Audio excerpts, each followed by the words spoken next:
I saw a comment on Reddit that was like, man, John Shorthouse is so bored with the Vancouver Canucks that these days he's just going out there and talking about earthquakes that may or may not have actually happened in Vancouver.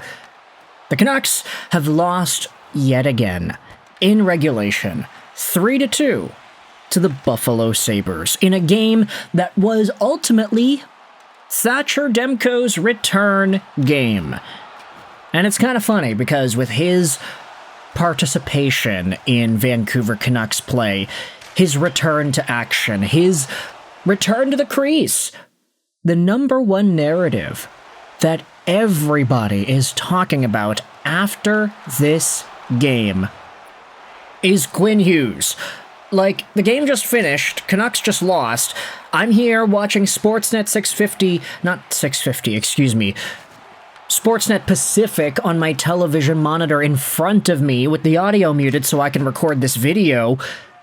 And all they're doing is talking about Quinn Hughes. You've got Elliot Friedman going out there with his commentary on Hughes. You've got Adam Foote and the comments that he made about how the Quinn Hughes trade talk has made its way into the locker room. You've got close-up, dramatic shots of Patrick Allvin and Jim Rutherford ominously looking down on the team that they have assembled. And, the game itself, Vancouver versus Buffalo, that doesn't really seem to be the focus anymore. That just happened. Oh yeah, Canucks lost again. Let's shift our focus back over to Quinn Hughes. But you know what?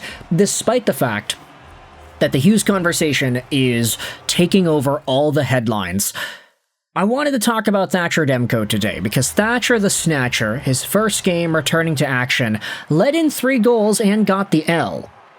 But the fact is, he let in those 3 goals on only 15 shots against. Thatcher Demko went out there and put up an .800 save percentage after multiple weeks of him being out, after an extended period of him being out. When he left the Canucks lineup last time, it was like, oh, okay, he's week to week. Could be 2 weeks, and then he's back. And then it was like, oh no, wait, it's actually been a lot longer than that. And I'm not gonna lie, like, the goals that Demmer let in this one, it didn't look like a goalie who was Frankensteined together, stitched back at the hips and at the joints, trying to luck his way into making a save or two. Nah, Thatcher Demko looked fine, health-wise. The goals that went in were just goals that beat him. And for the most part, you could sense there was frustration in himself when he let in some of those. In particular, I think the second goal, the Tage Thompson goal, was one where Demko looked really frustrated at himself for letting the game get tied up there. It was a clean shot, no real screen, it just beat him easily, and I don't know, Thatcher Demko, I get that it was going to be a long way to proper Vezina caliber status again, since that's what he was 2 seasons ago, but this game, I mean, I guess you gotta get one under you, right? You gotta get at least one stinker under you before you can start to go on a tear once more in the National Hockey League. But hey, there were some other statistics that got finally broken after Rasmus Dahlin made it 1-0 in the first period, assisted by Ryan McLeod and Jack Quinn, who, by the way, still has the funniest name in the National Hockey League, contextually speaking. I'll never not chuckle a little bit when talking about Jack Quinn and his mere existence in the NHL. But Rasmus Dahlin beat Thatcher Demko clean on a one-timer 8 minutes into the first period. The pass came from down low. He was at the top of the face-off circle and just wired it 5-hole under Thatcher Demko's pads. Ryan McLeod did a really nice little move. Dipsy-doo throws the puck off the end boards back to himself as he skates around the perimeter of the net to get that play under his control. But with a few seconds to go in the first period, tying things up 1-1, you had Kiefer Sherwood, who finally, after a month of not scoring anything, gets a goal. Vancouver has some pressure at the front of the Buffalo goal. Connor Garland is there. He tries to throw it on net, but it gets knocked away from him, and eventually Kiefer Sherwood pounces on that rebound, backhands it, tries to go to his player on the back door, but it ends up squeaking through the 5-hole of one Alex Lyon. Sherwood gets the goal, and Quinn Hughes finally gets an assist. Ay, it's been way too long for either of these guys to get up on the board, Sherwood on the goal department and Quinn Hughes getting anything. So, hey, they're finally back up there. It's a 1-1 hockey game. And shortly for a while in the second period, it was a 2-1 hockey game for Vancouver.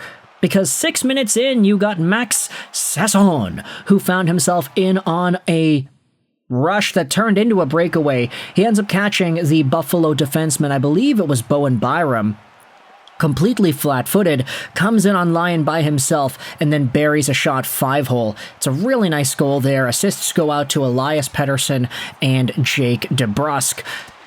But then the game just kind of gets out of Vancouver's grasp after that.